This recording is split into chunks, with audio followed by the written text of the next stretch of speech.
Chers téléspectateurs, bonjour ou bonsoir, tout dépend de là où vous recevez votre émission Éducar sur la première chaîne 100% éducation télé-école. C'est un énorme plaisir de vous retrouver cette fois-ci avec un nouveau numéro qui va encore parler d'art et de culture. Et pour cela, nous recevons aujourd'hui un éminent intellectuel qui a gravi tous les échelons et qui actuellement détient la haute main de l'École nationale des arts du Sénégal. Je veux nommer M. Salif Diédhiou. M. Diédhiou, bonjour, mon directeur. Bonjour, M. Seck. Oui. Donc, pour la présentation de notre invité, M. Salif Diédhiou, actuel directeur de l'École nationale des arts, il faut comprendre qu'il a gravi presque tous les échelons. Il est parti en 1993, diplômé supérieur d'animation culturelle au Conservatoire national de musique et des arts dramatiques. En 2005, diplôme supérieur en sciences de l'information documentaire, option documentation. En 2007, il a fait un long stage en économie et financement de la culture à l'Université Paris-Dauphine, France. En 2009, diplôme supérieur en patrimoine scientifique, technique et industriel à l'Université de Catalunya de Barcelone en Espagne.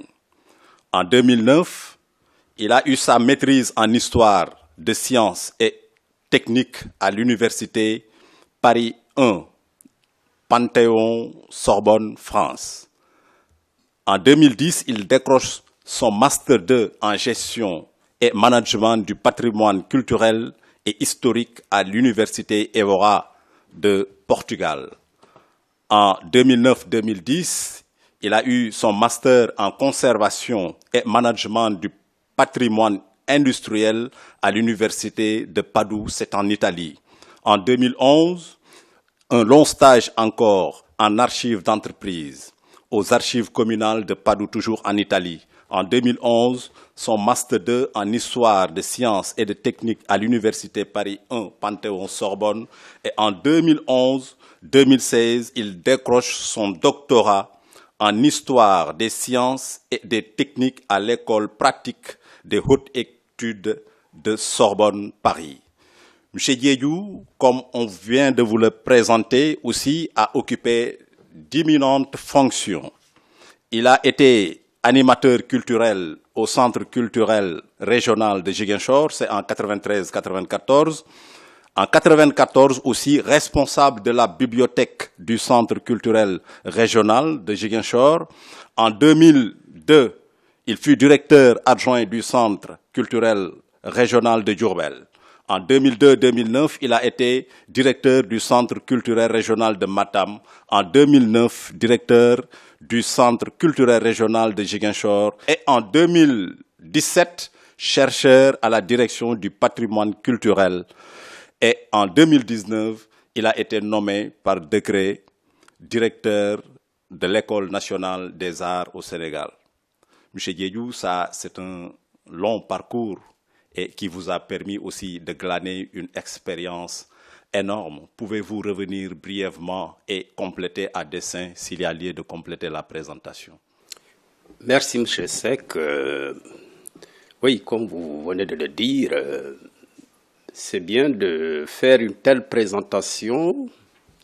Et comme j'ai l'habitude de le dire à nos jeunes collègues, que les études, ça ne passe jamais, hein, comme le disent les Wolofs, c'est pour traduire littéralement. J'ai dû faire d'énormes sacrifices pour, après quelques années d'exercice professionnel, pour aller continuer mes études en me disant que j'avais le souci d'aller le plus loin possible. Alors donc, ce qui m'a amené à faire ce parcours, quand vous regardez, c'est vrai, quand vous regardez certains délais assez courts d'obtention de certains diplômes, c'est parce que au départ, j'avais postulé à un appel à candidature de l'Union européenne. J'ai obtenu une bourse de l'Union européenne qui m'a permis de faire ce parcours européen, ça a été des études très serrées, très dures, mais il fallait tenir. Donc vous voyez, vous pouvez faire 2 diplômes dans la même année, c'est-à-dire que vous suivez les cours dans une université, en même temps vous êtes dans une autre, etc. Vous voyez, c'était très prenant, très dur, mais il fallait... Avec la volonté. Avec la volonté, loin de sa famille, il fallait aller jusqu'au bout. Ce que j'ai essayé de faire. Après les masters, j'avais décidé de faire mon doctorat avant de revenir au Sénégal. C'est ce qui s'est passé. Tout à fait. Actuellement, vous êtes le directeur de l'École nationale des arts. Pouvez-vous revenir brièvement sur une présentation sommaire de l'École nationale des arts pour ceux qui nous suivent? Oui, l'École nationale des arts qui a été créée par décret présidentiel depuis 1995. 95, oui. Alors, qui a été donc un regroupement de plusieurs écoles qui existaient avant. Vous avez cité le diplôme supérieur d'animation culturelle qui a été obtenu au Conservatoire national de musique, danse et art dramatique. Il y a eu l'école des beaux-arts, ensuite c'est l'NCA qui formait les professeurs d'éducation artistique. Donc toutes ces écoles ont été regroupées en une seule, qui est devenue l'École nationale des arts. De toute façon, cette école a connu plusieurs histoires. En tout cas, disons, la formation aux arts au Sénégal a traversé une année avant même les indépendances pour arriver là. Alors, ces différentes écoles sont devenues présentement des départements. On a donc, au niveau de l'École nationale des arts, le département de formation des formateurs, où on forme les professeurs d'éducation artistique musicale, les professeurs d'éducation éducation artistique plastique, les animateurs culturels. Alors de l'autre côté, les beaux-arts sont devenus le département des arts plastiques où on forme donc des artistes professionnels d'expression, environnement et communication.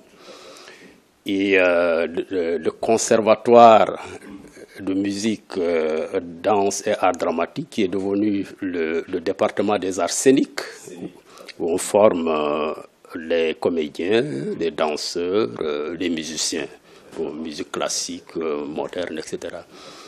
Voilà donc la configuration actuelle de l'École nationale des arts qui est sur le volet pédagogique chapeauté par un directeur des études et voilà, et un directeur de l'école. Qui gère l'aspect administratif de l'école. On va s'arrêter un peu sur le département, on l'appelait nous DEFARC, n'est-ce pas? C'est le département de formation des formateurs d'animation culturelle et de recherche qui forme les professeurs d'art musical et plastique et les animateurs culturels. Alors, vous savez aussi que dans notre système éducatif, ici au Sénégal, on a fini de se dire que l'art doit participer à l'économie, cause pour laquelle le système prend en charge l'éducation des arts. Mais paradoxalement, nous avons constaté qu'il y a un déficit de personnel. Et d'ailleurs, tout récemment, on a vu le taux de recrutement revu à la baisse. Quelles sont les appréciations que vous pouvez faire sur cet acte de l'autorité? Oui, c'est vrai que le quota, il est chaque fois défini par le ministère de tutelle, qui est le ministère de l'Éducation nationale. Oui, c'est le ministère de l'Éducation nationale qui nous envoie la commande et qui demande à l'école de former tant de professeurs. Donc, nous, on ne fait qu'exécuter la commande venant du ministère de l'Éducation. Parce que là, il y a 2 départements. La culture, l'école appartient au ministère de la Culture qui forme. Mais après formation, alors les sortants sont redéployés chez le commanditaire, c'est-à-dire le ministère de l'Éducation, voilà, l'Éducation nationale. Oui, mais ce n'est pas un problème d'incapacité à recevoir des effectifs assez considérants? Pas du tout. Je pense que ça doit être, comme vous savez, l'organisation de l'État, c'est une question peut-être de budget, parce que je sais que le ministère de l'Éducation est conscient du sous-effectif de ses enseignants en éducation artistique. Certainement, ce ministère aurait souhaité recruter beaucoup plus pour couvrir vraiment le besoin. Tout à fait. Mais bon, certainement au niveau du ministère de la fonction publique, ils ont leurs exigences qui font que pour des raisons budgétaires, disent que voilà, nous, pour telle année, on ne peut prendre en charge qu'un certain nombre de fonctionnaires. Je pense que c'est comme ça que ça marche, ce qui fait qu'on s'est retrouvé dans ces situations-là. Tout à fait. Mais vous, de votre côté, vous avez bien la possibilité de recevoir beaucoup d'enseignants et d'animateurs culturels et les former sans problème. L'école est apte à recevoir ces effectifs-là? Oui, l'école est apte. Tant plus que jusqu'ici, on en était à des recrutements de 15, au-delà même, pour ces différentes filières. Pour l'animation, on était au minimum à 12. Cette année même, on a pris 5 compte tenu de ces difficultés, puisque au niveau des animateurs, il y a un problème de recrutement qui se pose au niveau de la fonction publique. Bon, ce qui n'est pas le cas des élèves professeurs qui, après formation, sont tout de suite engagés par l'État. Par l'État, comme des professeurs contractuels. Mais nous n'avons pas de problème vraiment à prendre en charge ces effectifs. Non. On était même en train d'imaginer la possibilité d'organiser même des cours privés pour compléter les effectifs, c'est-à-dire des cours payants pour ceux qui veulent se former dans ces filières. Tout à fait. Oui, cette année, on a voulu le faire. Bon, mais comme il y a un autre projet qui arrive, on s'est dit il faut gérer cette transition en train de voir. Quoi. Tout à fait, nous allons parler tout à l'heure de ce projet de réforme. Mais vous avez présenté tout à l'heure l'école, vous avez mentionné la DAP. C'est la direction des arts plastiques. Le département des arts plastiques. Autant pour moi, des arts plastiques. Oui. Ces artistes qui sortent de ce département, vous avez toujours leur contact? Il n'y a pas de profil ou de proposition de carrière ou peut-être une formation qui pourrait peut-être les permettre de s'investir dans le système éducatif? Oui. En retraçant, on s'est rendu compte qu'il y en a qui sont recrutés comme vacataires, je sais pas comment. Dans les écoles privées. Non seulement dans les écoles privées, mais il y en a même qui sont dans les écoles publiques, dans certains collèges assez éloignés. Et le ministère de la formation professionnelle en a pris beaucoup aussi. Et nous a écrit récemment, d'ailleurs j'étais en train de traiter le dossier, demander, parce qu'ils ont un problème de reclassement. Alors, le ministère de la formation professionnelle nous demande de former ces gens-là pour qu'ils puissent accéder au corps. Donc, ils vont revenir à l'école pour subir la formation du second cycle au supérieur. Tout à fait. Voilà, pour faciliter leur insertion. C'est là où on s'est rendu compte que beaucoup sont déjà pris par le ministère de la formation professionnelle. Ah oui, ça veut dire l'esprit de notre question, c'est qu'ils pouvaient venir prêter main forte aux instituteurs de l'élémentaire parce qu'ils ne sont pas assez formés et outillés à tenir de tels enseignements. Et que eux, c'est de véritables artistes nés. Alors donc, après une formation à l'école des arts, l'État, les autorités devaient pouvoir penser à les transférer dans le système éducatif. Heureusement que peut-être il y a ces décisions.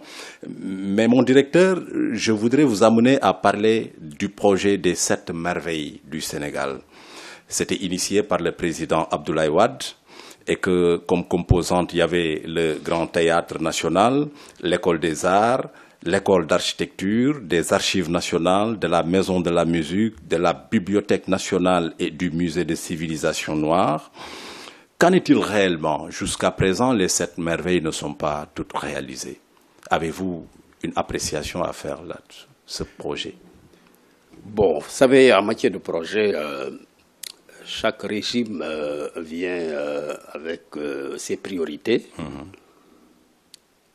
Parce que le projet de Wade, comme j'ai l'habitude de le dire, quand je donne le cours de politique culturelle aux étudiants, que Wade, c'est véritablement l'élève de Senghor. Ah oui. Parce que Senghor avait le forum culturel. C'est-à-dire, il a voulu, dans la zone un peu, disons, de Rebus, là, ériger ce que Wade appelle aujourd'hui, durant son règne, les sept merveilles. Voilà. L'autre avait une autre dénomination avec presque la même composante. Tout à fait. Alors donc, après, je pense, quand il a quitté le pouvoir, son successeur n'a pas continué ce projet. Alors, quand Wade est venu, je pense qu'il a un peu dépoussiéré où il était là quand il y a eu cette conception de ce projet. Tout à fait. Et qu'il a appelé les sept merveilles, qu'il devait faire au lieu de la zone de Rebus. Lui, il a choisi cette zone-là le long de la gare de Dakar. De la gare de Dakar, tout à fait. Alors donc, où on devait réaliser ce que vous venez de citer. Alors donc, lui, avant son départ, on a eu donc le Grand Théâtre. Le Grand Théâtre, oui. Avec un début pour le Musée des Civilisations, que l'actuel président a finalement réalisé. Ah, effectivement. Mais donc là, ensuite, ça s'est arrêté là. Et pour l'École des Arts? Parce que jusqu'à présent, l'École nationale des arts que vous dirigez est logée dans une habitation qui ne reflète pas véritablement le profil d'une école nationale. Oui, c'est vrai que c'est un peu difficile cette situation, mais présentement, il y a ce projet de construction de l'École nationale des arts et des métiers de la culture. Certainement, c'est ce projet qui a fait qu'on nous a encore laissé dans cet espace. Le président l'a annoncé au cours de 2 conseils de ministres, la construction de l'École nationale des arts et des métiers de la culture au niveau de Diamniadio. De Diamniadio. Oui. Alors, le projet, l'idée est en cours. On nous a relancé récemment. Donc, je pense que le ministère de la Culture est en train de travailler sur un grand projet parce qu'il y a beaucoup d'infrastructures culturelles qui doivent se réaliser. Donc, ils sont en train de voir comment réaliser ces projets dans un espace vraiment réservé à la culture. L'École nationale des arts et métiers de la culture est bel et bien inscrite là-dedans. Je pense que peut-être dans les mois qui viennent, on doit pouvoir nous désigner des sites et voir certainement dans les meilleurs délais comment entamer la construction de cette infrastructure qui va abriter l'École nationale des arts et des métiers de la culture. Oui, il le faut parce que elle est, par exemple, je peux dire que je dis comme ça, la seule des écoles nationales qui n'a pas encore de site précis indiqué. Donc cela aussi, pour un pays dirigé par Léopold Sédar Senghor, homme d'art et de culture, puis après Maître Abdoulaye Wade, je pense que l'art aussi doit avoir sa place et une école digne de son nom, je pense. Oui. Bon, moi, ce qui me réconforte, c'est la dernière décision du dernier conseil. Oui, c'est quelle décision? Alors, qui autorise et valide vraiment le projet de décret de création de l'École nationale des arts et métiers de la culture. Ah oui. Alors, donc, ça veut dire que l'école va prendre un nouveau statut beaucoup plus important et où il y aura énormément de choses là-dedans. En tout cas, les nouveaux métiers des arts et de la culture pourront être formés dans cette école avec un statut d'établissement public de formation professionnelle, vous savez. Donc, si on prend une telle mesure, je pense que... Donc, c'est acté. Ça, c'est acté. Ah oui. Ça veut dire que les autorités sont vraiment conscientes de l'importance de l'art. Si on va jusqu'à donner ce statut-là à l'école, tout à fait. c'est vraiment le summum de ce qu'on peut avoir. Parce qu'il ne reste qu'à mettre les contenus. Donc c'est l'aboutissement du projet de réforme concernant l'école des arts. C'est l'aboutissement d'un projet qui est là depuis près de 20 ans. Ah oui, oui. Et qui vient de voir le jour. Ah, alléluia. Donc je pense que c'est une très bonne chose, une chose à saluer, à célébrer même, puisque désormais, même des formations qui se faisaient à l'extérieur du Sénégal doivent pouvoir se faire. Parce que dans ce projet figure aussi la formation des conseillers aux affaires culturelles qu'on formait à Lomé. Ah oui. Oui, alors, il y a dans ce décret la création d'une filière au département, au DEFARC, département de formation des formateurs. On va former désormais des professeurs en art dramatique. En art dramatique. Voyez. Qu'il en manque, oui. Oui, il y en a plus au Sénégal, de professeurs qui sont vraiment des fonctionnaires, il n'y en a plus. Mais avec ce décret, ça veut dire que les arts dramatiques vont trouver un nouveau souffle avec des formateurs de haut niveau. C'est déjà une très bonne chose. Ah, oui. Les arts numériques seront pris en charge. L'architecture aussi, les architectes seront formés aussi à l'ENAMC. Vous voyez donc toutes ces nouvelles filières qu'on va réintégrer, franchement, c'est une chose à saluer, une très bonne chose. Ah oui, bravo alors, ça c'est un grand pas, il faut saluer, il faut magnifier, il faut même s'en féliciter, parce que ce décret vient à point nommé, les acteurs ont constaté ce manquement-là, ce vide, depuis très longtemps. Mais le décret porte sur quoi essentiellement? La création de l'ENAMC. L'ENAMC. Alors, vous pouvez rentrer un peu dans les principes et les profils de formation et l'organisation, administrativement parlant. Ça va devenir quoi? Oui, comme je l'ai dit, ça va être un établissement public de formation professionnelle. Avec une certaine autonomie financière. C'est comme, qui dirait, une société. OK? Alors, et désormais, ceux qui vont exercer là-dedans auront un statut un peu particulier, puisque ça ne va pas être comme l'actuelle école. Les enseignants, tous les fonctionnaires qui seront là-dedans, vont être en détachement. Ah oui. OK? Donc ça, c'est déjà très bien pour ce statut. Il y aura une direction générale, ce qui n'existait pas. Vous voyez, donc, dès qu'on parle de direction générale, ça veut dire que vraiment l'école a un statut très élevé maintenant. Très élevé, tout à fait. Il y aura une direction des études, une direction des stages et de la formation. Bon, maintenant, avec un service financier et les départements, là, vont rester, il y aura peut-être des filières qui vont s'ajouter, comme on l'a dit, comme l'architecture, comme les conseillers aux affaires culturelles, comme les arts numériques, comme les professeurs d'éducation, les professeurs d'art dramatique. Donc, ce sont ces filières-là qui seront ajoutées. Les autres vont rester. Les professeurs, etc. On n'a pas, pour le moment, changé le nombre d'années de formation qui reste. Mais comme on l'a dit, les choses, il faut aller étape par étape. Oui. Parce que si vous voulez régler tout d'un coup, ça ne marche pas. Je pense qu'on a tiré les leçons de ce qui a bloqué le projet pendant presque 20 ans. Voilà. Donc, mettez les choses, et puisqu'il y a des fenêtres ouvertes, avec la possibilité de supprimer ou d'ajouter de nouvelles filières, de revoir même la durée de la formation, je pense que c'est comme ça qu'il faut aller petit à petit. Mais pour le moment, ce qui est retenu dans ce projet, c'est qu'on maintient les mêmes nombres de formations pour toutes ces filières. Et ensuite, quand la mayonnaise prendra, on verra ce qu'il faudra ajouter.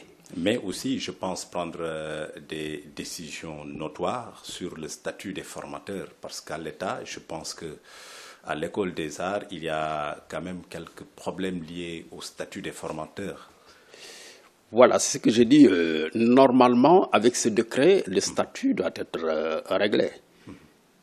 Mais le statut par rapport à quoi? Et comme je l'ai dit, s'ils sont en détachement, certainement, il y a possibilité d'avoir des indemnités liées à ça. Tout à fait.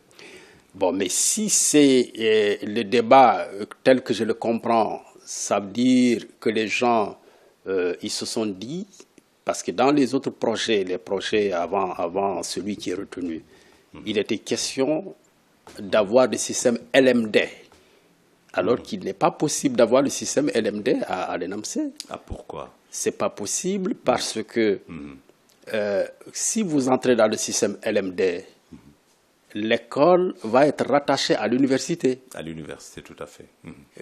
Parce que la loi sur le système LMD est assez claire. Il n'y a que l'université qui est autorisée à faire de l'LMD. Tout établissement qui veut le faire, public, sera obligé d'être rattaché à l'UNI. Et il faut que dans cet établissement, qu'on ait des formations, des recrutements à partir du baccalauréat, pas inférieur. Alors que dans le système actuel de l'ENA et même de l'ENAMC, on y entre à partir du certificat d'études, tout à fait. du brevet, du baccalauréat. Mais dans un tel système, vous ne pouvez pas avoir de l'LMD. L'ANAQSUD n'accordera jamais ce statut, ce n'est pas possible. Et puis aussi, on n'a pas encore notre bac artistique. On n'a pas encore notre bac artistique. Oui, une vieille doléance des acteurs. Oui, je pense que mon directeur, il y a lieu de tenir ce plaidoyer parce que pour un pays de Senghor, il nous faut ce bac. Il y a même un bac arabe actuellement au Sénégal. Qu'est-ce qui bloque selon vous? C'est toujours ces clivages de statut et de profil? Le bac, c'est là où j'ai apprécié vraiment la création de la coordination des professeurs qui vont peut-être porter aussi ce combat. Puisque mais avec vous aussi. Parce que c'est eux qui sont dans le système de l'éducation. Alors que l'ENA est au niveau du ministère de la Culture. Tout à fait. Vous voyez. Donc, jusqu'ici, ces niveaux-là sont gérés par l'éducation nationale. Il faut travailler main dans la main avec ceux qui sont sur le terrain pour porter le combat. J'entends d'ailleurs par-ci par-là les gens, même au niveau du ministère de la Culture, certains agités, dire que dans certains pays africains, il y a le bac artistique, il n'y a pas de raison qu'on ne l'ait pas au Sénégal. Ah oui, ah oui. C'est pas possible. Ils ont raison. Donc, je pense qu'il y a un travail à faire. Après ça, il faut qu'on porte le combat ensemble. Voilà, sensibiliser pour montrer l'importance de l'éducation artistique. Moi, je pense que avant, peut-être ces questions liées à l'éducation étaient gérées au niveau des foyers scolaires, où il y avait des activités culturelles, etc. Mais parfois, on se pose la question, le bouillonnement, le désordre actuel. Est-ce que ce n'est pas parce que les gens n'ont pas intégré cette question d'éducation artistique qu'il y a tout ça? Vous pensez réellement que l'art peut... Oui, bien sûr, bien sûr. En quoi? Bien sûr. Oui. Mais ce que vous faites, ce que les professeurs d'éducation artistique plastique font, oui.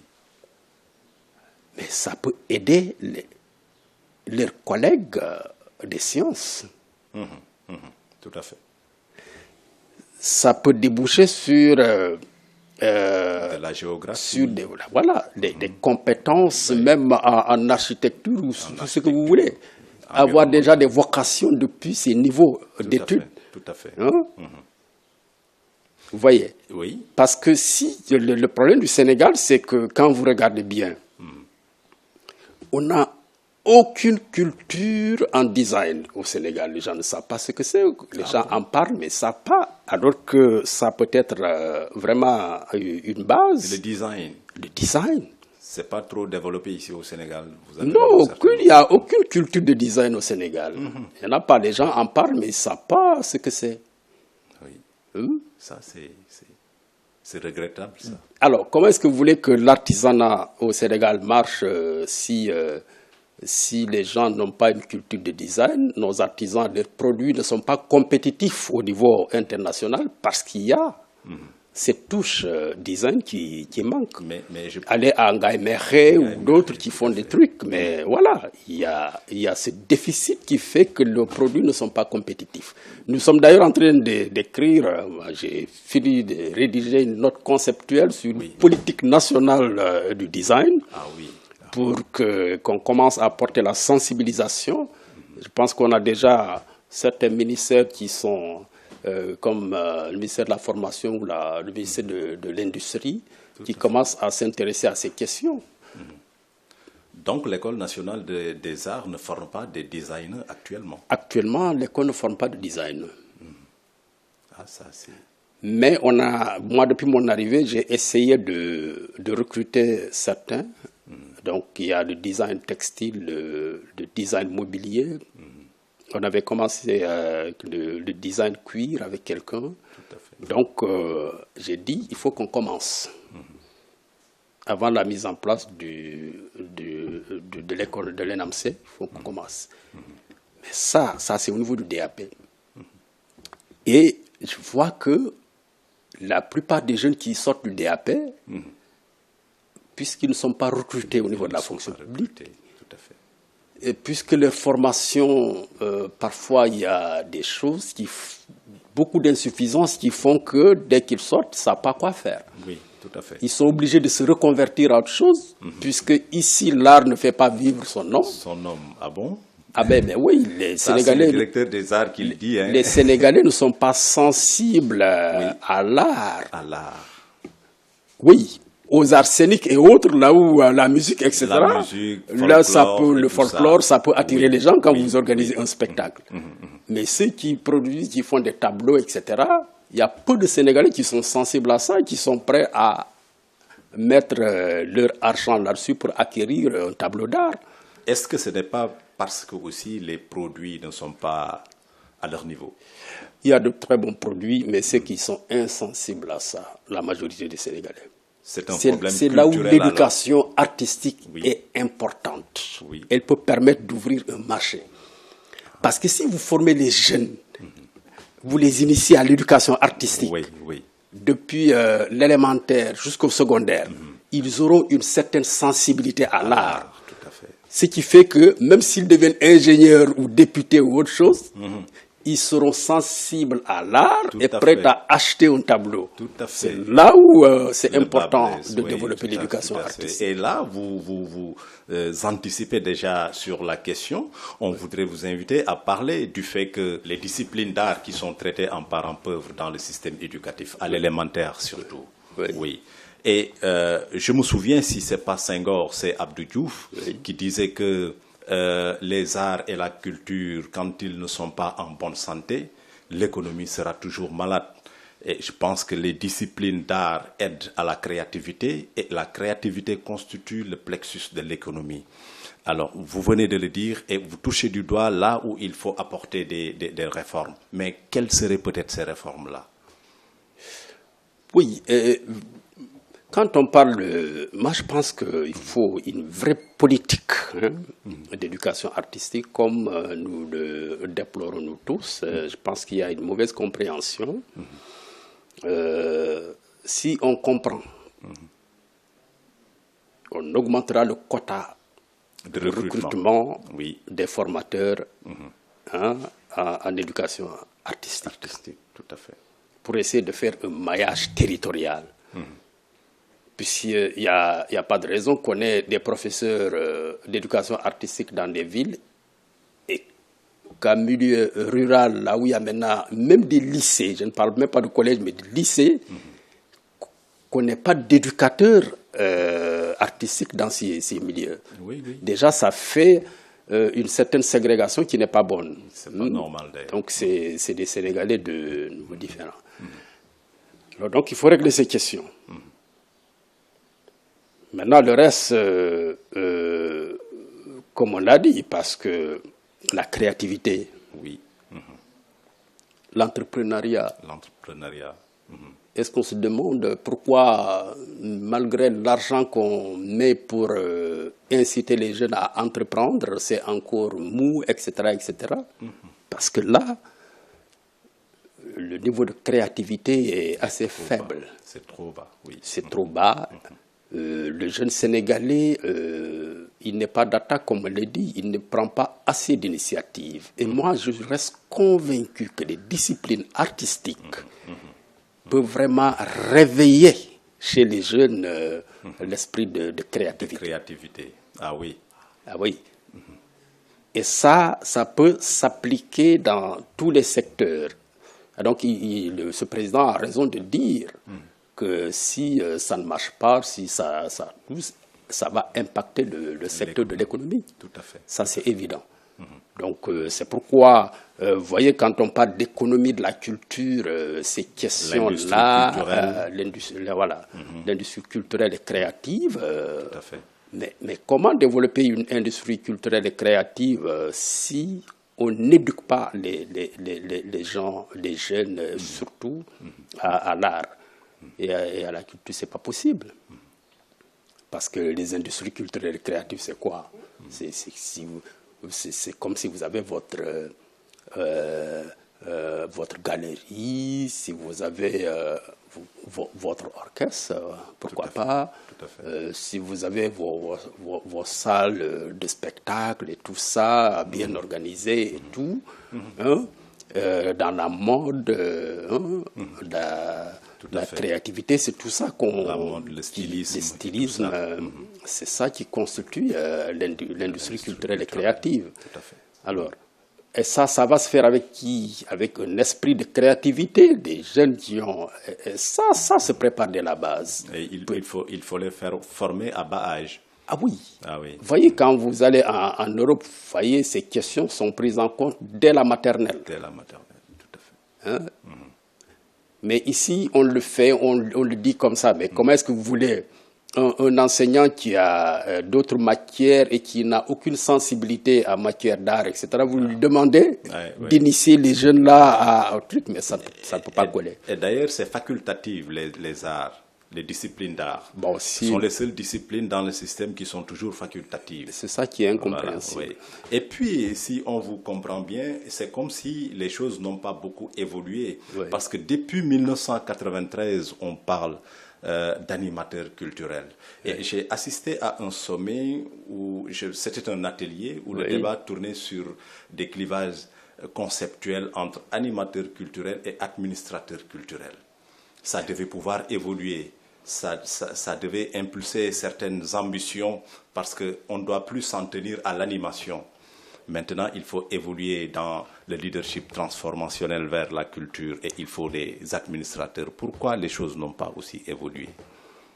Bon, vous savez, ce débat, il est posé même dans ce projet d'ENAMSE. Il y a le corps des animateurs qui dit qu'il faut. Bon, mais vous savez, moi, comme j'ai l'habitude de dire, il ne faut pas avoir le complexe conceptuel, quoi. Dire que oui, quand on vous appelle animateur, c'est comme les animateurs de trucs. Non, ça dépend du contenu qu'on met. Voilà. Bon, mais il faut reconnaître que ce n'est pas facile au niveau de la fonction publique de supprimer un corps et d'en créer un autre. Parce que pour les administrateurs, il s'agit de Bac+4, ce qui est proposé. Ça veut dire que, et ce que nous a rétorqué de l'autre côté, c'est que si vous dites Bac+4, ça veut dire que vous allez former des agents de la hiérarchie A. Vous risquez de supprimer la hiérarchie B au niveau de la fonction publique et du ministère. Et la hiérarchie A, c'est la hiérarchie de la conception. Alors, vous n'aurez que des concepteurs dans ce département de la culture et pas d'exécutants. Donc là, ça pose problème. C'est pourquoi il y a la formation des conseillers aux affaires culturelles qui sont de la hiérarchie A, qui seront des concepteurs. Vous voyez, donc c'est un débat. Mais moi, la dénomination animateur, ça, c'est pas un problème. Moi, je me réclame animateur culturel. Je suis très fier de l'être. Ça dépend du contenu de la mission. Je pense plutôt que ce qu'il faut faire au Sénégal, c'est véritablement essayer de voir les contenus d'enseignement, d'animation au niveau des régions. Au niveau des centres voilà, la mission des centres. Il faut donner une orientation commune, même si on tient compte des spécificités, mais il faut qu'il y ait une ligne commune. Tout à fait. Bon, mais malheureusement, actuellement, chaque centre culturel fait son programme, etc. Il n'y a pas une ligne de conduite qui est harmonisée. Alors ça, c'est un problème. Je pense qu'il faut amener la réflexion à ce niveau. Au besoin même prendre un décret qui définit carrément les lignes. Au niveau local. Voilà, parce que vous savez que la chose culturelle aussi, elle est idéologique, quoi qu'on dise. Tout à fait. Okay? Et identitaire à la fois. Oui, alors, vous allez voir que d'un pays à un autre, bon, nous, ça ne se fait pas trop sentir, mais au temps de Senghor, c'est presque affirmé. Les pays de l'Est, URSS, autant de trucs, tout à fait. Mais regardez leur modèle de politique culturelle, c'est adossé à l'idéologie. Socialiste. Vous ne trouvez, quand vous allez dans les pays à tradition libérale, c'est pas la même chose. Donc l'action culturelle est orientée suivant l'idéologie du pays. Vous voyez? Alors, donc, moi je pense qu'ici, il faut qu'on oriente aussi les choses, qu'on dégage des lignes claires. Même si on ne fera pas de dirigisme, mais quand même, il faut qu'une ligne soit tracée. Et on demande aux gens de faire preuve de créativité, mais en évitant de s'éloigner trop de la ligne. De la ligne directrice. Oui. Directrice, ça c'est important. Ça c'est important. Alors, si on ne le fait pas, on va aller dans tous les sens et il n'y aura pas trop d'effet sur... Et regardez ce qui se passe maintenant. On a l'impression que les jeunes sont laissés à eux-mêmes et ils développent des sentiments très violents quand vous allez en banlieue ou autre. Tout à fait. Alors qu'avant, il y avait un système un peu encadré, soit au niveau des foyers scolaires, soit au niveau des ASC. Tout à fait. Et les ASC, d'ailleurs, c'est des associations sportives et culturelles. Mais ne font que du football. Maintenant, en délaissant la culture. Tout à fait, vous avez raison. Et le résultat, c'est quoi? C'est qu'à chaque fin de match, même les matchs ne se terminent pas. On se bagarre violemment parce que voilà, les gens manquent de culture. Malheureusement. Donc, il faut tracer les lignes, qu'elles soient saillantes et claires au niveau local pour chaque terroir. En tout cas, si on vous entend dire cela, vous êtes placé à le dire parce que vous avez fait le centre à Diourbel, vous avez été au centre culturel de Diourbel. Le Sud, actuellement, vous êtes en position d'autorité ici à Dakar, dans la capitale. Vous avez un aperçu pratiquement panoramique. Et vous devez pouvoir donner vos recommandations par rapport à ces besoins de réorientation des lignes directrices de la culture au niveau des terroirs. Quelles sont les recommandations que vous allez proposer peut-être à ceux qui nous suivent et aux autorités certainement? Bon, aux autorités, moi déjà je suis vraiment, voilà quoi, dans... disons l'administration centrale. Tout à fait. Je lance comme ça pour susciter le débat. Et je me dis que c'est même la corporation des animateurs et conseillers aux affaires culturelles qui doit poser le débat. Parce que c'est eux les spécialistes du domaine. Comme vous êtes en train de le faire au niveau des professeurs d'éducation artistique, vous avez créé votre coordination, il faut aller encore plus loin dans les débats, les orientations. Je pense que moi, c'est l'appel que je lance vraiment à ces différentes corporations. Et aller vers des actions communes entre ce corps, cette corporation des animateurs et conseillers aux affaires culturelles et les professeurs d'éducation artistique. Parce que s'il y a des programmes bien établis au niveau des régions, il faut des bras techniques que sont véritablement les professeurs d'éducation culturelle, puisque nous ne sommes pas des artistes, on n'est pas des éducateurs artistiques. Ça, c'est les professeurs qui... Tout à fait. Voilà. Moi, quand j'étais directeur de centre culturel, je faisais appel à ces différents professeurs de français, d'histoire, d'art plastique, etc., pour constituer l'équipe d'animation au niveau du centre culturel. Vous voyez, donc... ça, c'est une bonne initiative. Voyez. Oui, comme ça, vous avez quand même des choses beaucoup plus concrètes et avec des gens qui ont certaines spécialités. L'art, c'est un tout alors. Oui. Mais le problème, il va falloir lever les difficultés de tutelle. Parce que les professeurs d'art plastique et musical sont sous la tutelle du ministère de l'Éducation. Oui. Les animateurs et conseillers culturels sont du côté du ministère de la Culture et de la Communication. Oui. Je pense que la jonction doit d'abord se faire au niveau du sommet et puis après ça descend. Vous avez certainement peut-être senti des intentions dans ce sens de la part des autorités? Oui, c'est vrai que l'administration étant très lourde, oui, oui. Moi je savais que si on prenait cette voie, ça allait prendre beaucoup de temps. J'ai commencé à tisser des relations avec des professeurs, leur demander de venir intervenir, et ils l'ont fait vraiment avec beaucoup de plaisir. Beaucoup de passion, tout à fait. Avec beaucoup de passion, les professeurs d'histoire.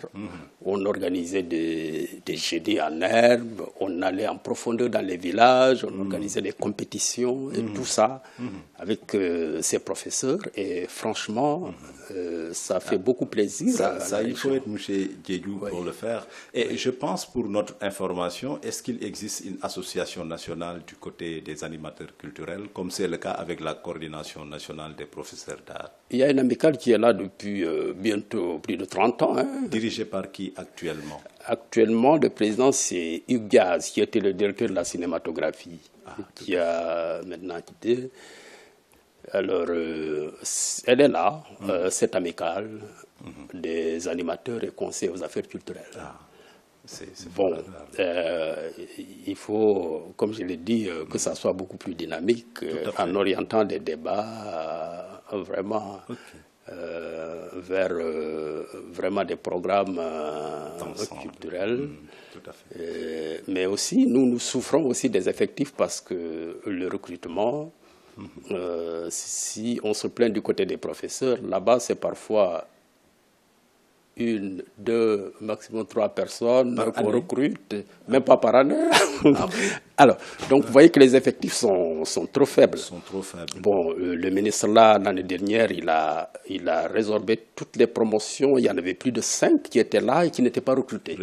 Il a trouvé des contrats à toutes ces promotions jusqu'à celle de 2021.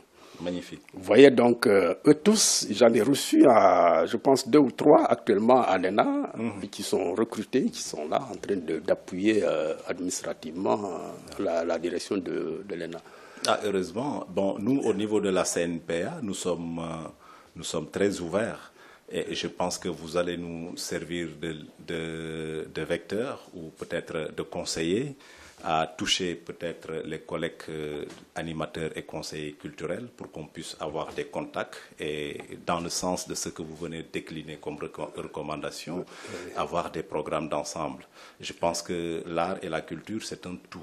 Maintenant, nous en sommes à la dernière question qui concerne la vie de l'école actuellement. L'école des arts, si c'était à refaire ou à améliorer dans la structuration, dans l'environnement, dans le projet d'éducation et de formation de l'école, peut-être vous aurez certaines propositions à faire. Oui, alors, il faut dire que quand je suis arrivé, je ne sais pas, déjà l'école traversait des crises, il y a eu beaucoup de grèves. Des grèves? Des professeurs, des étudiants, etc. Alors, disons qu'il y a eu beaucoup de conflits entre le directeur intérimaire et les professeurs, les étudiants. Mais je pense que...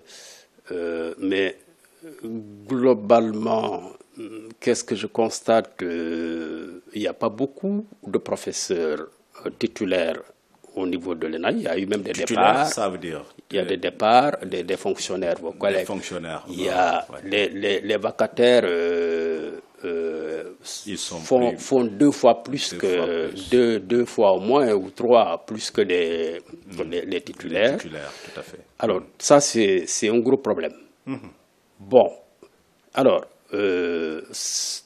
quand je suis arrivé, c'est vrai que c'est difficile. Bon, il y avait un certain relâchement. Les gens, parfois, côté administratif et trucs, pédagogique, les gens, il n'y avait pas beaucoup.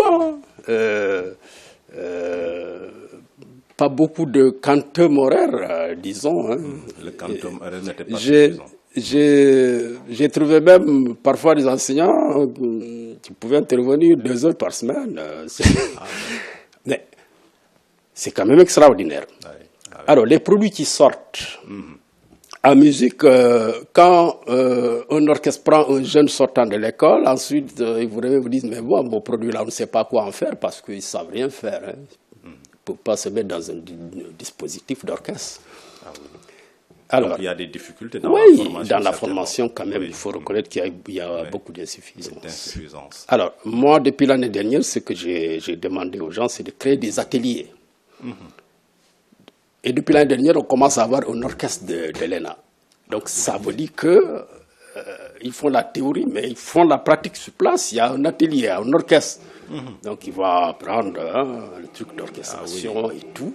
Normal. Déjà, ils sont très bien. Ils ont fait quelques prestations en Europe, à Dakar, mais les gens ne parlent que de ça. Ils disent que, mais on ne savait pas qu'il y a... Mais déjà l'année dernière seulement qu'on l'a fait. Magnifique. Et on va continuer. Cette année, on est en train de travailler sur la mise en place d'une chorale, d'une fanfare, d'un atelier théâtral, et tout ça, on va le faire. Et on va exposer d'ici la fin de l'année tous nos produits lors d'un grand spectacle pour montrer ce qu'on sait faire. Maintenant, qu'il y a vraiment de gros changements qui interviennent. Mais dans le cadre de ces expositions, certainement, vous ferez appel aux plasticiens normalement, parce que vous avez décliné beaucoup de programmes. Mais c'est comme si... Oui. Alors la formule qu'on a adoptée, d'ailleurs, on l'a expérimentée au niveau du Technopole. Où on veut faire un concept que j'ai sorti, que j'ai appelé Art Agriculture. Alors vous savez que c'est un domaine extraordinaire, le Technopole. J'ai dit, puisque les jeunes là, à la sortie, ils ont un problème d'insertion. Tout à fait. On va développer un peu d'activité agricole à l'intérieur, y installer des ateliers au besoin. Donc, ils vont faire là-dedans leur activité artistique et agricole en même temps. Trouver des revenus qui vont leur permettre de financer leur activité artistique. Tout à fait. Au lieu d'aller manier, demander par-ci, par-là, alors que les gens sont peu enclins à donner des financements pour les créateurs, pour les jeunes artistes. Mais ils vont chercher d'abord les moyens eux-mêmes. Alors, quand on est arrivé là-bas, on a fait vraiment un spectacle où il y avait de la musique, il y avait des sketchs et en même temps des performances. Voilà. Tout ça, vraiment, magnifique. Dans une mise en scène qui a été vraiment extraordinaire. C'est ce qu'on veut. C'est de fortes activités de sensibilisation, ça. Voyez. Et vous avez certainement hérité d'un dossier. Nous, on était là-bas en formation en 2015. On est sorti en 2015. Mais autant on parlait d'ENA Région. Oui. ENA Région. Et que l'École nationale des arts devait se déplacer dans les régions pour peut-être au niveau des centres culturels. On entendait quand même le directeur en parler et il se faisait beaucoup de déplacements dans les autres régions. Qu'en est-il réellement par rapport à ce projet-là? Alors, depuis 2 ans, j'essaie de chercher des financements pour ça, mais jusqu'à présent, mais il faut dire qu'entre-temps, il y a cette maladie qui est venue, qui a COVID, tout compliqué. Mais on cherche des financements pour continuer l'expérience. C'est la meilleure manière de démocratiser un peu la formation artistique, faire bénéficier aux régions, même si c'est pendant 2-3 semaines, mais c'est bien de décentraliser la formation, l'amener au niveau des régions, faire bénéficier aux ASC, à tous les jeunes qui veulent se donner à l'activité artistique au niveau des régions. C'est la meilleure manière. Tout à fait. D'ailleurs, même pour ceux qui veulent préparer le concours d'entrée à l'ENA, comme ça, ceux qui sont dans les régions peuvent avoir des notions pour mieux préparer le concours d'entrée à l'ENA. Tout à fait. Ils sont intéressés, il y a beaucoup d'enseignants, de jeunes qui sont intéressés. Seulement, ils disent que c'est trop corsé parce que les épreuves sont trop difficiles. Oui, moi j'ai dit aux gens qu'un concours, ça se prépare. Oui. Oui, ils ne pouvaient pas venir parce qu'ils se trompent. Ils pensent que très souvent, puisque dans beaucoup de secteurs, c'est trop compliqué, l'ENA, ça va être une formalité, quoi. Parce que c'est artistique, quoi. De trouver de l'emploi pour avoir un salaire. Oui. J'ai dit, détrompez-vous. Oui, oui, c'est le concours le plus difficile au contraire au Sénégal. Fait. Ils se sont rendus compte. Oui, c'est très difficile. Ouais. Ouais. Même dans la formation, il y a des étudiants qui viennent me dire, mais directeur, nous, on pensait que, surtout des musiciens, on pensait qu'ici, bon, la formation, c'est de simples formalités, mais on se rend compte que c'est très compliqué. Je lui dis, mais voilà, vous allez vivre la réalité de la formation artistique. Et toujours l'examen final, surtout concernant les musiciens, ça se fait sur la base du piano. C'est toujours des légions à l'école. Ah oui, ça depuis l'année dernière, j'ai demandé aux gens de donner la possibilité aux candidats de faire autre chose, de faire leur choix. Entre guitare, piano, ou Kora, balafon. Voilà, tout ce qu'ils veulent. Parce que le piano, c'est Hélène, on peut dire, c'est un peu occidental. Et c'est ce qu'on applique depuis l'année dernière. Ah, depuis l'année dernière. Oui, il y a des possibilités de choix. Bravo, monsieur. Pour lever cette contrainte-là. Oui. Et c'était pénible et très difficile pour les étudiants. C'est pénible. Oui. Même ceux qui disent, il y a un examen là, comment est-ce qu'ils l'appellent DAPI ou DAMI. DAPI. Il y en a des épreuves de pré-admissibilité, je ne sais pas ce qu'ils disent. Ça aussi, ça constitue un blocage pour les étudiants. Il faut lever ces blocages-là. Il ne faut pas créer beaucoup de peine dans cette formation. Tout à fait. C'est possible. Tout à fait. Et dans la rédaction des mémoires et le choix des sujets aussi, il n'y a pas eu de réforme ou peut-être d'innovation dans ce sens? Oui. Alors, ce que j'ai fait, c'est que je suis de près les étudiants. On essaie de leur trouver non seulement des directeurs de mémoire, mais on vérifie chaque fois pour savoir leur niveau de recherche. Les réorienter s'il y en a qui ont du mal à trouver. Mais il faut dire que pour les professeurs, il n'y a pas de gros problème parce qu'ils préparent depuis la fin de la deuxième année, presque la troisième année. La troisième année, tout à fait. Ils ont déjà le choix de leur sujet. Oui. C'est au niveau des animateurs où il y a de gros soucis à faire, puisqu'ils ont du mal à stabiliser leur sujet. Jusqu'à pareil moment même, les animateurs culturels. Ils ont du mal à stabiliser. Donc, mais on a un formateur en méthodologie qui intervient. Et voilà. Maintenant, le problème, depuis 2 ans, je fais appel donc aux professeurs qui sont sur le terrain pour encadrer. Puisqu'il y avait des soucis avec les permanents. Bon, quand même, il y en a qui ont reconnu qu'ils n'ont pas cette aptitude à encadrer les mémoires. Il faut le reconnaître aussi. Bon, je suis en train de voir cette année parce qu'on s'est entendu là-dessus, comment les capacités en direction de mémoire. Les étudiants ou les professeurs, les professeurs pour qu'ils puissent encadrer les étudiants. Oui. Ça aussi, c'est de gros soucis. Maintenant, si on règle ces questions, ça va être magnifique. Maintenant, avec la réforme, on verra. Moi, je tiens à la qualité des intervenants, des enseignants. Tout à fait. Peut-être qu'on va ouvrir davantage la compétition pour ceux qui vont intervenir à l'École nationale des arts et des métiers de la culture. Ça, c'est évident. Moi, je tiens à la qualité de l'enseignement et de la formation. Ah oui. C'est la meilleure manière de vendre l'école. Tout à fait. Sinon, si vous avez des produits au rabais, personne n'en voudra. Et les gens ne seront pas motivés pour venir se faire former à l'école. Tout à fait. Alors, présentement, on a même des demandes venant de l'extérieur. Je pense qu'il y a des Burkinabés qui doivent arriver, qui doivent nous envoyer aussi des professeurs à former ici. À former, ah ok. Oui. C'est magnifique. Ouais. Ça devient plus intéressant avec ces ouvertures-là. Mais vous avez aussi écrit un ouvrage sur l'énergie électrique au Sénégal de 1887 à 1985 concernant le transfert de technologie, appropriation et enjeux politiques du patrimoine industriel naissant. C'est publié à l'Harmattan. Pouvez-vous revenir en quelques secondes sur ça parce qu'on voudrait s'intéresser aussi à ce que vous écrivez. Bon, ça il faut dire que c'est la thèse de doctorat qui a été publiée à l'Harmattan.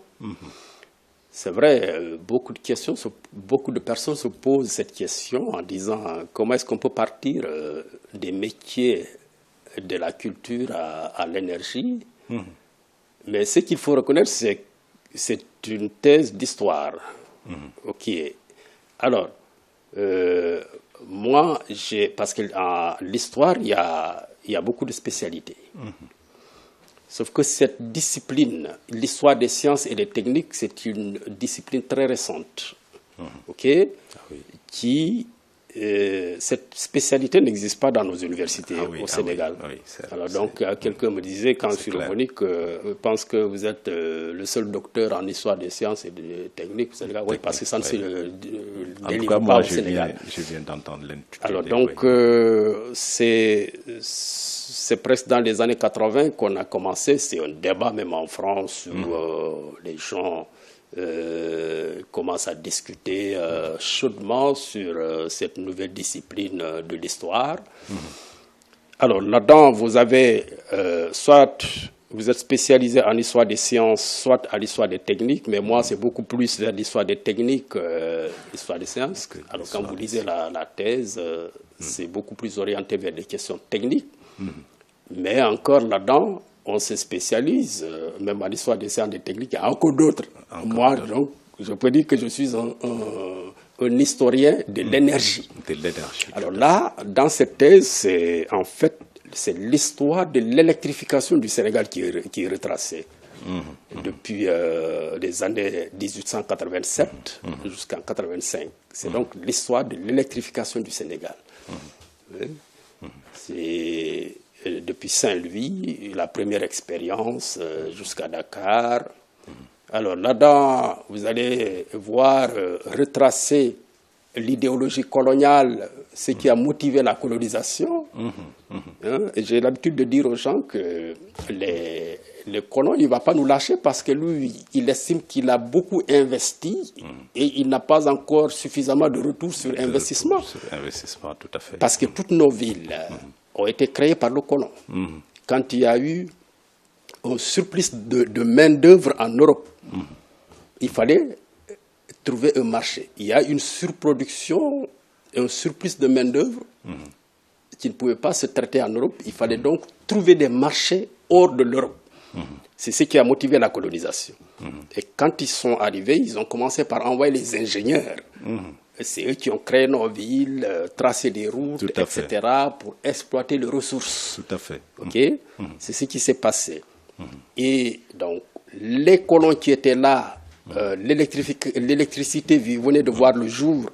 Il fallait donc que les expatriés qui sont là aussi puissent bénéficier de cette fait électricité, comme on le dit. Tout à fait. Et alors donc, l'électrification de débit, ce n'était pas pour nous, c'est pour eux, ceux qui sont implantés ici, les colons. Tout à fait. Donc Saint-Louis, Dakar, vous allez voir tous ces chapitres de l'histoire de l'électrification de Dakar avec la bataille des ingénieurs, etc. Jusqu'en Pourquoi 1985 ? parce que c'est en 1985 que la Sénélec, qui est donc la société nationale d'exploitation, a fini par faire le maillage du réseau au Sénégal. Parce que Ziguinchor, jusqu'en 1985, dépendait de l'usine Sonacos Ziguinchor. C'est elle qui était concessionnaire de l'électrification de la ville de Ziguinchor. C'est à partir de 1985 que la concession est revenue à la Sénélec. Donc la Sénélec a fini par faire le maillage de l'électrification du Sénégal. Mais l'aspect patrimonial a été beaucoup plus développé là-dedans. Voilà. Donc, d'ailleurs, on est en train de travailler avec le DG de la Sénélec sur la création de musées de l'électricité au Sénégal. En tout cas, c'est très édifiant et très intéressant quand on voit l'animateur culturel qui parle d'énergie électrique avec tout ce que vous avez donné comme information là-dessus. Je trouve qu'on va peut-être créer d'autres occasions pour parler de tout ce que vous avez écrit sur le changement et reconversion des métiers dans les ateliers ferroviaires du Dakar-Niger à Thiès, au Sénégal, comme conséquence des innovations techniques ferroviaires en France entre 1940 et 1960. Vous avez beaucoup écrit, surtout dans ce domaine. Donc ça, c'est transdisciplinarité qui se montre avec M. Djedjou, le directeur de l'École nationale des arts, que nous recevions sur Télé-École avec votre émission Éducar. Vous aurez certainement 2 à 3 derniers mots à placer à l'endroit des téléspectateurs, mon directeur. Voilà, merci. Alors, ce que je vais dire en dernier ressort, c'est véritablement la nécessité pour les Sénégalais s'intéresser à l'art et surtout si j'ai un appel à lancer, c'est aussi à l'endroit des professeurs d'éducation artistique, comme j'ai l'habitude de le dire. Moi, je suis ouvert. Je pense que l'école, c'est aussi votre école. Merci. C'est votre école, n'hésitez pas. En tout cas, vous trouverez un interlocuteur intéressé. Merci. Moi, comme je le dis à certains, que l'école, ce n'est une propriété de personne. Hein. Ce n'est pas parce qu'on exerce là-dedans qu'on croit que, voilà, ici, personne ne doit intervenir ou s'intéresser. Je ne suis pas pour qu'il y ait une différence entre les professeurs. D'ailleurs, vous avez le même statut entre ceux qui sont là-dedans et ceux qui sont dehors. Tout à fait. C'est le même statut. Alors, si on a le souci de faire la promotion de l'éducation artistique, il faut que les gens travaillent main dans la main. Les professeurs de l'ENA n'ont pas de statut particulier par rapport aux autres. Tout à fait. Merci. Eux-mêmes, s'ils veulent monter de grade, ils ont intérêt à travailler avec ceux qui sont sur le terrain. Tout à fait. Ensemble. Vous allez mener le combat pour changer votre statut ensemble. Tout à fait. Tout à fait. C'est ce que nous allons faire, certainement avec votre collaboration et votre soutien. C'était un énorme plaisir. Votre ouverture et votre disponibilité, vous venez de le montrer. Merci d'avoir répondu à notre invitation. Télé-École et la coordination nationale des professeurs d'éducation artistique, plastique et musicale vous remercie, mon directeur. Alors, chers téléspectateurs, c'est la fin de notre émission Éducar sur Télé-École. Prenez rendez-vous bientôt avec un prochain numéro. À bientôt.